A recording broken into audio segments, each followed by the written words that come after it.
Assalamualaikum warahmatullahi wabarakatuh. Pada video kali ini kami akan membahas tentang kasus asusila dan pencemaran nama baik oleh beberapa nama selebriti tanah air. Nah, dan tujuan kita membuat video ini adalah untuk salah satu memenuhi tugas mata kuliah etika profesi.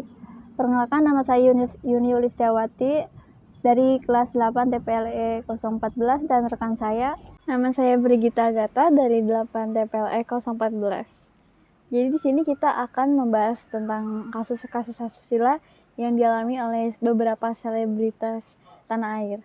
Nah, untuk salah satunya yang lagi naik daunnya gitu, Yang lagi viral. Ya, viral ini Rebecca Clover ya, kayak. Itu tuh awalnya gimana sih? Tahu nggak gimana awalnya? Ya, awalnya apa sih, dia tuh tiba-tiba trending topik di Twitter sih video asusila.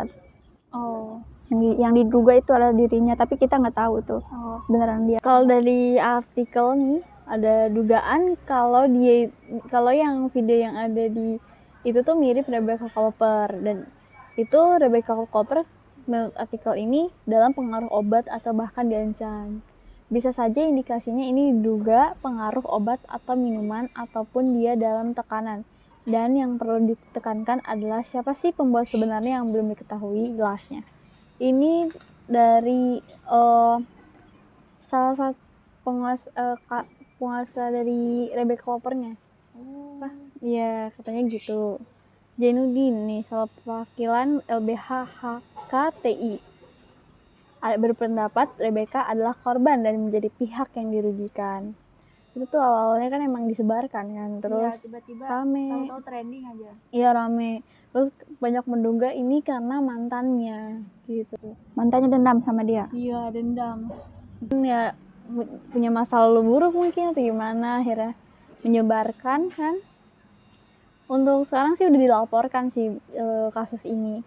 Cuman untuk penjelasan lebih lanjutnya kurang tahu sih. Soalnya kita juga belum ada ya berapa video klarifikasi dari dianya, dari si Rebecca. Rebecca-nya tuh nggak ada ngomong ke publik apapun gitu ya sama sekali ya. Gimana ya, entah trauma lah atau apalah gitu kan. Jadi tiba-tiba dia jadi trending topik, seluruh Indonesia tahu. Iya, pasti ya malu banget. Shock banget ya gitulah. Gitu lah ya. Kalau nggak salah ada ini sih perbuatan kayak gitu juga di daerah kita nih kan, di Tiga Rak. Oh ya, yang 2 minggu yang lalu kalau nggak salah deh. Iya, pasangan pemuda-pemudi dan itu masih muda banget. Usia sekolah masih, kalau nggak salah ya, kalau dilihat dari wajahnya itu kayak masih SMP. Gitu, dan itu juga disebarin ya sama orang. Akhirnya mereka klarifikasi juga, minta maaf. Ya kebiasaan orang Indo gitu nggak sih, buat salah langsung ke Ciduk sama polisi, udah klarifikasi, tinggal minta maaf aja, itu ya. Iya, padahal kan kayak maksudnya emang kalau misalkan emang salah gitu, kalau tindakan mereka salah, terus apa sih dampak mereka ke orang-orang kan jadi gimana gitu kan, maksudnya misalkan ada pasangan masih seumuran mereka juga melihat, mereka udah berbuat kayak gitu, maksudnya berarti aku bisa misalkan kayak gitu kan, jadi contoh yang nggak baik gitu ya, terdistract gitu atau gimana. Emang kalau misalkan umur segitu tuh bener-bener lagi harusnya di pengawasan orang tua banget ya. Iya, harus banget merhatiin anaknya. Nah, peran orang tua tuh penting banget di umur segitu. Ibaratnya kayak umur masih butuh bimbingan dari orang tua kayak gitu, butuh pengawasan dari orang tua. Soalnya kalau nggak dibimbing kayak gitu, gimana ya, nantinya dia bakal berbuat seenaknya gitu. Itu masih SMP, dan akhirnya karena kasus itu viral, katanya juga dinikahin. Kalau baca berita di Instagram gitu sih. Dinikahin. Iya, coba bayangin SMP. Ibaratnya udah ngelakuin hal yang kayak gitu ya pasti gimana gitu, harus dinikahin.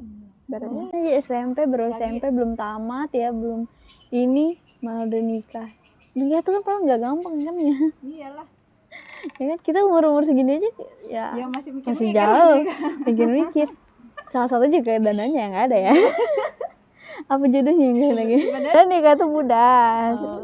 menikah tuh mudah, cuman karena adat istiadat yang ada di Indonesia ya kayak doktrin gitu loh, lu kalau mau menikah harus resepsi kayak gini sekian. Kalau misalkan orang tua pengennya mewah, apalagi kalau nggak gengsi gitu sama saudara-saudara gitu ya. Iya, tetangga.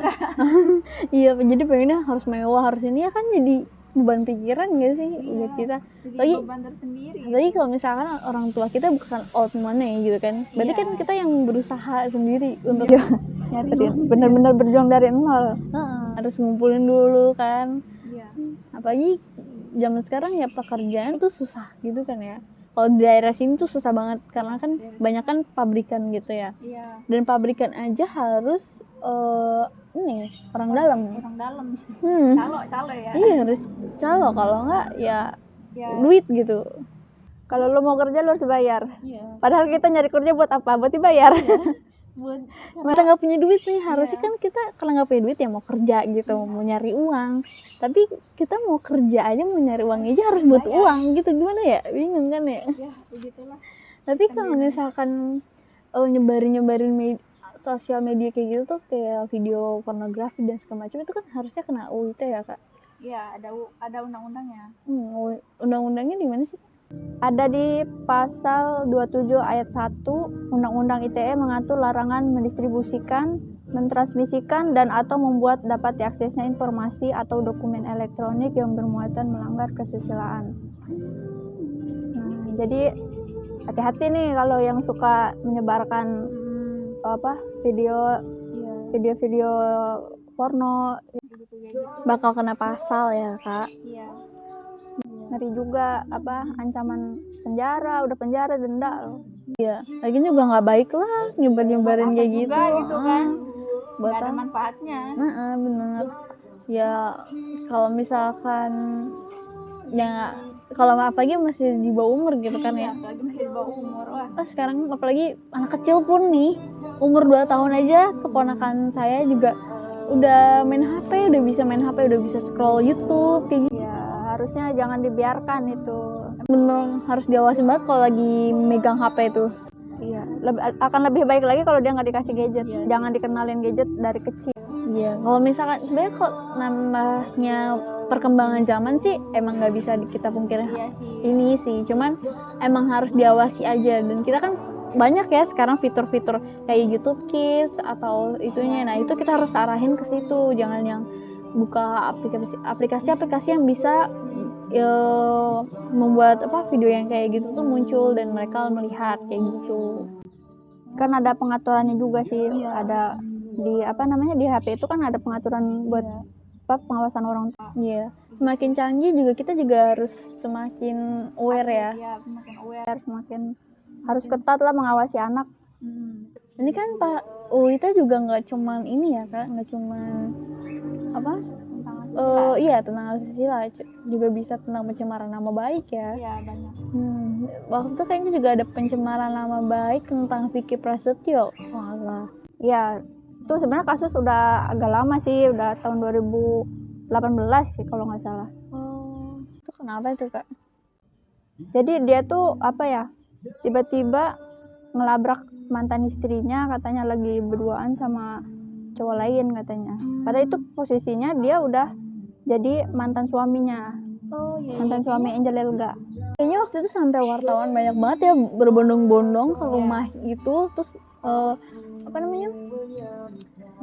ngelabrak. Terus sampai si Vicky itu nendang pintu dan sampai bolong gitu ya. Sampai copot malah. Nih, ada artikelnya nih. Kasusnya bermula saat Vicky Prasetyo menggerebek ke rumah mantan istrinya Angel Elga pada 19 November 2018 dini hari loh. Tengah malam. Tengah malam, coba bayangin ya. Ngelabrak mantan istri ya. Iya, udah. Itu udah jadi mantan istri atau emang masih itu? Katanya udah jadi mantan istri, tapi nggak ngerti lah. Kurang paham juga sih detail kasusnya itu kayak gimana. Masa inget sih sampai ditayangin di TV itu tuh. Iya, itu viral banget tuh tahun itu, pada tahun 2018 itu. Kenapa bisa jadi pencemaran nama baik tuh gak? Karena kan nggak terbukti.